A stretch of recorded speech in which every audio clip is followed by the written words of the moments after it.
Terima kasih pemirsa masih bersama kami di Halo Indonesia. Tahun ini Masjid Istiqlal kembali menggelar buka puasa bersama. Sedikitnya ada ribuan paket makanan dan takjil yang akan diberikan di setiap harinya khusus bagi para jemaah dan musafir. Pintu masjid ini terbuka setiap saat bagi siapa saja yang ingin menjalankan ibadah di masjid terbesar se-Asia Tenggara.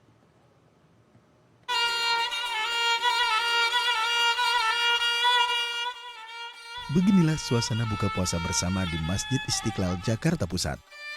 Di masjid terbesar se-Asia Tenggara ini, umat Islam dari berbagai daerah berkumpul untuk menunggu kumandang azan maghrib sebagai tanda untuk melepas lapar dan haus setelah 14 jam berpuasa. Kebersamaan menyantap makanan berbuka menjadikan waktu berbuka puasa di masjid begitu istimewa. Meski sederhana, tetapi bermakna. Tak ada sekat antar sesama. Hanyalah insan manusia yang memiliki kewajiban menjalankan amalan ibadah. Setiap hari Senin hingga Kamis, panitia takjil Ramadan Istiqlal menyiapkan 3.000 kotak nasi untuk masyarakat yang berbuka puasa di Masjid Istiqlal. Jumlah ini akan ditambah pada hari Jumat sampai hari Minggu menjadi 4.000 kotak nasi. Di bulan puasa ini, Masjid Istiqlal ramai disambangi oleh umat Islam dari berbagai daerah di Indonesia untuk semakin mendekatkan diri kepada Sang Pencipta melalui serangkaian ibadah seperti sholat, tadarus, mendengarkan kajian dari para ustadz, dan juga tentunya berbuka puasa bersama. Nah, itu tradisi Ramadan di Indonesia, buka puasa bersama. Nah, salah satu tempat yang menjadi spot favorit di Jakarta yaitu di Masjid Istiqlal. Lalu seperti apa nih? Penasaran juga, Ramadan tapi tidak di Jakarta, tidak juga di Indonesia. Dan termasuk menjadi buka puasa apakah sama tradisinya begitu ya. Ini salah satunya di negara kanguru, Australia. Kita akan membahasnya lebih lanjut dengan narasumber kita saat ini yaitu Kang Diki Budiman, salah satu warga negara Indonesia yang juga epidemiolog langsung dari Brisbane, Australia. Selamat sore waktu Australia, Kang Diki. Apa kabarnya? Selamat sore, Mas Akbar. Assalamualaikum. Waalaikumsalam, Kang Diki. Kang Diki, ini biasanya kita ngobrol-ngobrol soal pandemi, tapi kali ini saya ingin bertanya bagaimana tradisi bulan Ramadan di sana, Kang Diki. Apakah masih semeriah seperti di Indonesia? Ya tentu kalau di skala meriah kita kalah jauh ya. Karena di sini minoritas Muslim ini hanya 1,5% dari total populasi.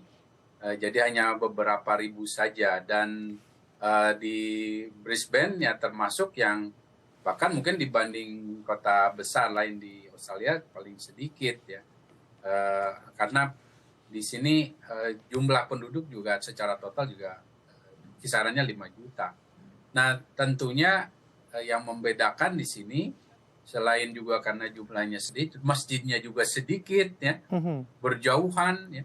Kemudian juga ketersediaan ya, makanan yang sifatnya yang halal tentu untuk kita konsumsi ya terbatas gitu ya, dan ini yang membuat harus kreatif. Nah, alhamdulillah ibu-ibu kita ini, ibu-ibu Indonesia ini kreatif dalam membuat masakan-masakan khas Indonesia karena bagaimanapun untuk yang generasi seperti ya sayanya ini kan ya ini lidahnya lidah orang Indonesia gitu. Nah beda dengan anak-anak tuh, anak-anak ini ya mereka sudah lidah orang Australia makanannya, walaupun mereka juga senang dengan makanan. Nah masa Ramadan ini adalah masa di mana bahkan para orang tua ini memperkenalkan makanan khas Indonesia pada anak-anaknya yang lahir besar di Australia gitu, atau yang sudah mix ya menikah dengan orang Australia. Nah itulah sebabnya momen-momen berbuka puasa seperti ini menjadi momen di mana kita bisa ya bersilaturahmi, juga memperkenalkan pada anak-anak generasi muda ini, oh kita punya makanan khas yang bahkan sebetulnya kalah lah kalau dilihat makanan-makanan lokal sini ya, karena kita kaya rasa, kaya bumbu, dan juga bentuknya macam-macam.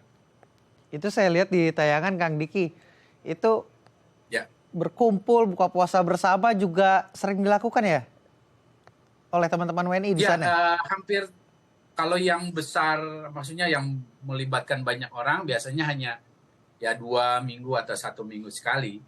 Tapi kalau yang rutinnya ada, apa namanya, diadakan ya makanan untuk takjil lah gitu ya Mhm. di masjid. Ya karena ya jumlahnya juga nggak sebanyak kita ya di Indonesia jumlah apa namanya muslimnya. Kemudian juga kita di sini memang agak terbatas itu karena juga lokasi tinggalnya jauhan Mas Berjauhan Akbar. gitu ya? Kayak saya nih, Aha. saya ke masjid itu yang tadi itu Masjid Mhm. Kamira namanya, sekitar 1 jam dari tempat Berapa kilo saya. kurang lebih Itu Kang naik Diki? mobil. 13 kilo Eh, lebih? Wah jauh. Di sini kan jalannya lapang ya, Iya. kosong. Itu udah kecepatan 90, 100 kilo di jalan tol itu. Jadi mungkin ya 60-an kilo lah kurang lebih ya. Luar 50, biasa. 60. Jadi itu ya, artinya Aha. perjuangan untuk mencapai masjid dan bertemu dengan sesama muslim lain pun ya perlu perlu jarak waktu karena jarak yang juga jauh gitu. Mhm. Ini kan, pada saat berbuka pasti kita ingin memakan apa yang kita sukai seperti Kang Diki tadi bilang. Ini lidahnya masih lidah Indonesia banget begitu ya. Ini ibu-ibunya juga, Iya. kata Kang Diki juga kreatif, tapi di balik kekreatifan itu susah nggak Kang Diki cari bahan-bahannya? Kalau mau bikin Nah, tempe goreng memang misalkan. memang ini bicara bahan memang tentu tidak semudah di Indonesia. Selain juga Mhm. kalaupun ada mahal, Oh. lebih mahal. Katakanlah tempe ya Mhm. di kita kan berapa saya lupa lagi. Di sini ya mungkin 100.000 ya, tempe Mhm. kecil gitu ya. 100.000 kalau dirupiahkan. Belum lagi bumbu-bumbu itu ya tidak harus ada ke apa namanya semacam toko Asia yang juga lokasinya biasanya ya dekat-dekat kota gitu. Nah ini yang tentu tidak mudah. Selain kalau bicara apa namanya memasak ya saya nggak bisa masak Mas Afar ya. Nah Mhm. kalau saya lihat kalau bicara masakan ini kita terbantukan dengan adanya impor ya dari Indonesia bumbu-bumbu yang sudah instan gitu. Ini yang bisa menutupi ketidakadaan Mhm. bumbu-bumbu yang mungkin di Indonesia banyak ya, artinya yang rempah-rempahnya gitu. Ini sih saya kira.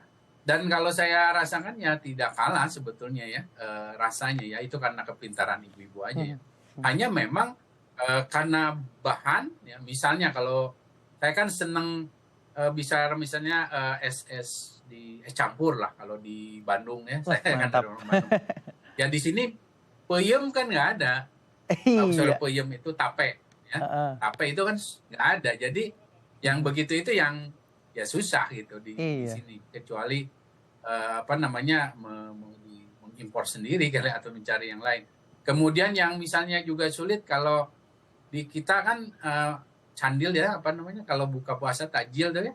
Mhm. Di sini agak sulit ya karena mungkin bahannya juga mungkin ya Mhm. yang tidak mudah. Mhm. Selain juga kalau di kita kalau buka itu kan khas lainnya itu apa ya namanya Kolak eh, misalkan. ya kolak ya. Nah, di sini nggak terlalu lazim Nggak ya lazim ya? karena pisang ya misalnya pisang kan kolak tuh ada pisang ada Heeh. ubi ya juga selain tidak mudah ya mungkin mencari pisangnya sama ubinya.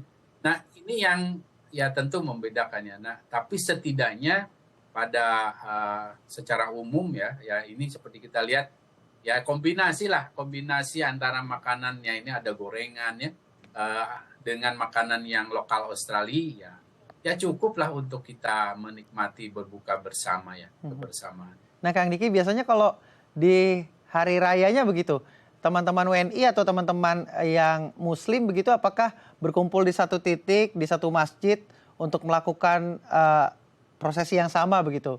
Ini kesulitan nggak teman-teman WNI untuk mencari, titik-titik peribadatan? Ya, setiap masjid seperti misalnya di Kamera ini mereka mengadakan apa namanya untuk sholat id ya dan itu biasanya diumumkan melalui website di sini ya setiap masjid Mmm. punya websitenya gitu Mhm. punya websitenya karena mereka jadi tahu jadwal sholat aktivitas dan lain sebagainya termasuk untuk sholat id ini.